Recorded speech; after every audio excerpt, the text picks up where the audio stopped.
All right, thank you. Mr. President, welcome to Canada. Thank you. It's a great honor. Happy birthday. A few days short. A little bit. A few days short, but didn't have a chance to see you on the day. Happy birthday to the U.S. military as well, 250th, and this is the 50th birthday, if you will, of the G7.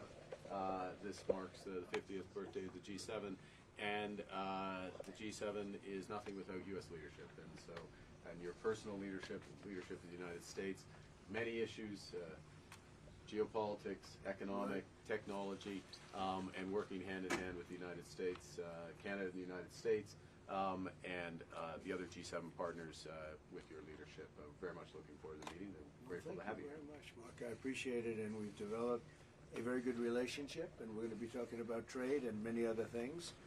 And we have a whole group of people, some traders and some other people. I see my top economy people. But we have a very talented group of people, and you do too, and I know they work together very well. I look forward to that. The G7 used to be the G8.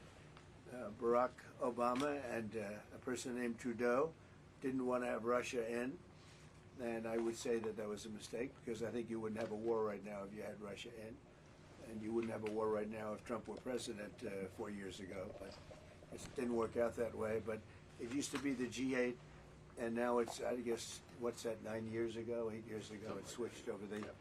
They threw Russia out, which I claimed was a very big mistake. Even though I wasn't in politics then, I was very loud about it. It was a mistake in that you spend so much time talking about Russia, and he's no longer at the table. So it makes life more complicated. But you wouldn't have had the war. Other than that, I think we're going to accomplish a lot, and I expect to. And I think our primary focus will be trade and trade with Canada, and I'm sure we can work something out. Yeah, very good. Thank you very much. Yeah, so much. Thank you very much. Mr. President, up a deal with Canada? Say it. What is holding up a deal with Canada from your perspective? It's not so much holding up. I think we have different concepts. I have a tariff concept, and Mark has a different concept, which is something that some people like. But we're going to see if we can get to the bottom of it today. I'm a tariff person. I've always been a tariff. It's simple, it's easy, it's precise, and it just goes very quickly. And I think Mark has a more complex idea, but also very good. So we're going to look at both, and we're going to see what we're going to come out with something. Hopefully. Mr. President, do you think a deal is achievable within days, within weeks? Is there that kind of runway? Yeah, it's achievable. Both parties have to agree. Yeah, sure. Mr. President, have you heard any signals or seen any messages from intermediaries that Iran wishes to de-escalate the conflict? Yeah. What have you heard? What have you heard from the Iranians? They'd like to talk, but they should have done that before. I had 60 days, and they had 60 days, and on the 61st day, I said, we don't have a deal. They have to make a deal, and it's painful for both parties, but I'd say Iran is not winning this war, and they should talk, and they should talk immediately before it's too late. And what would you say, in your opinion, what would it take for the U.S. to get involved in this conflict militarily? I don't want to talk about that. And you mentioned Putin. Do you think that he should have a seat at the G7 today, that it should be the G8? I'm not saying he should at this point, because too much water's gone over the dam, maybe. But it was a big mistake. Obama didn't want him, and the head of your country, the proud head of your country, didn't want him. This was a big mistake. You wouldn't have that war. You know, you have your enemy at the table. Even I don't even consider him. He wasn't really an enemy at that time.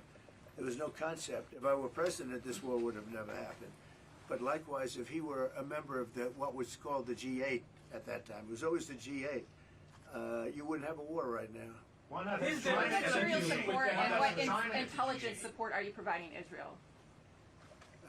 We've always supported Israel. We have for a long period of time, strongly. And Israel's doing very well right now. Why not have China at the G8? Why not have China here, the biggest economy in the world after the United States? Well, it's not a bad idea. I don't mind that. If somebody wants to suggest China coming in, I think we suggest. But you want to have people that you can talk to. You know, they don't talk. Putin speaks to me. He doesn't speak to anybody else. He doesn't want to talk. because he was very insulted when he got thrown out of the G8. As I would be, as you would be, as anybody would be. He was very insulted. And, I mean, he was thrown out by Trudeau, who convinced one or two people, along with Obama. He was thrown out, and he's not a happy person about it, I can tell you that. He basically doesn't even speak to the people that throw him out, and I agree with him. Go ahead. Well, on immigration, why are you ordering ICE to target Democratic inner cities? What's behind that? I don't know what you're saying. You did a post last night where you said you want ICE to really target Democratic. Yeah, I want them to focus on the cities, because the cities are where you really have what's called sanctuary cities, and that's where the people are. I look at New York, I look at Chicago. I mean, you got a really bad governor in Chicago and a bad mayor, but the governor's probably the worst in the country, Pritzker. But I look at how that city has been overrun by criminals, and you know, New York and LA, look at LA. LA, those people weren't from LA, they weren't from California, most of those people, many of those people, and yeah, that's the focus. Biden allowed 21 million people to come into our country. Of that, vast numbers of those people were murderers, killers, people from gangs, people from jails. They emptied their jails out into the U.S. Most of those people are in the cities, all blue cities, all Democrat-run cities, and they think they're going to use them to vote. It's not going to happen.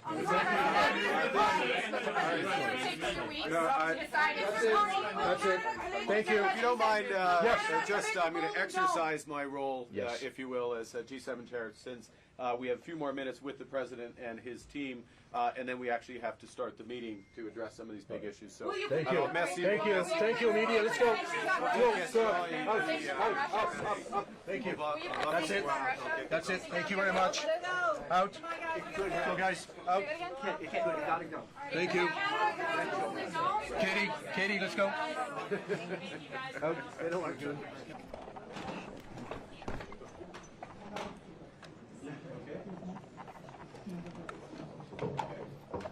Good morning, everyone. Paul Bill welcome to Canadaskis and the 2025 G7 Leaders Summit. I'm pleased all leaders are here, honored by your presence. In my home province of Alberta, in the heart of the Canadian Rockies, I note that we are also meeting on Treaty 7 territory. These are the traditional lands of the Blackfoot Confederacy, the Stoney Nakoda Nations, and the Tsuut'ina First Nation. And we're gathering at one of those turning points in history. I think we all recognize that turning point where the world looks to this bill for leadership. 50 years ago in France, a group of leading industrial nations got together in the face of global economic and financial crisis, the end of the international monetary system is known, stagflation threatening, challenges in the Middle East, geopolitical challenges in the Middle East, and it was the frank, informal discussions around that table, the runway, that led to a long period of decisions and prosperity at that time. Alors, nous avons la chance d'avoir le doyen du G7 avec Monsieur le Président maintenant. And then following the fall of the Berlin Wall, the G7 gathered to integrate those countries that had been behind the Iron Curtain of communism and to accelerate the flow of capital and trade to the developing world. 23 years ago, the G7 met here in Canadaskis, we were just talking about. And that was when the world was still reeling from the aftershocks of 9/11, another turning point in history. And amongst the many decisions taken were control of the spread of weapons of mass destruction, a subject we'll be coming back to. So as I said, we're meeting at one of those hinge moments, those turning points in history. The world's more divided and dangerous. Hostile states and terrorists have expanded their capabilities and their reach, threatening global security in our local communities. Global commerce, energy systems, even intelligence are all being rewired. En tant que membre du G7, nous avons la possibilité de façonner le monde de demain. Un monde plus sûr, plus prospère, plus juste, plus libre. Mais le G7 doit s'adapter arriver à ses fins. Nostalgia isn't a strategy. We have to change with the times and to build a better world. And some of you, such as you, Mr. President, have anticipated these massive changes and are taking bold measures to address them. All of us around this table are reinforcing our militaries and security services for the new world. But we all know that there can be no security without economic prosperity, and no prosperity without resilience. And in a world where shocks flow across the borders, that resilience comes from cooperation. Cooperation around, it starts around this table. Cooperation that can lead to a new era of prosperity, energy security, critical minerals, artificial intelligence, quantum, combating human smuggling, and transnational repression. So we will have open, frank discussions over the course of the next 2 days. We might not agree on absolutely every issue, but where we will cooperate, we will make an enormous difference for our citizens and for the world, and bring the next era of prosperity, I hope, to the benefit of those we serve. Avec tout cela, merci beaucoup au monde de media. Thank you, colleagues. We have some work to do, which will begin in a moment. Thank you. What's the state of the draft resolution on Iran? Thank you. Thank you. Any agreement on the draft? Thank you. Thank you. All right, guys. Peter, you ready? Let's go. Thank you. Mr. President, I want to go. Thanks, guys. Come on. Thanks, guys. Thank you. Thank you.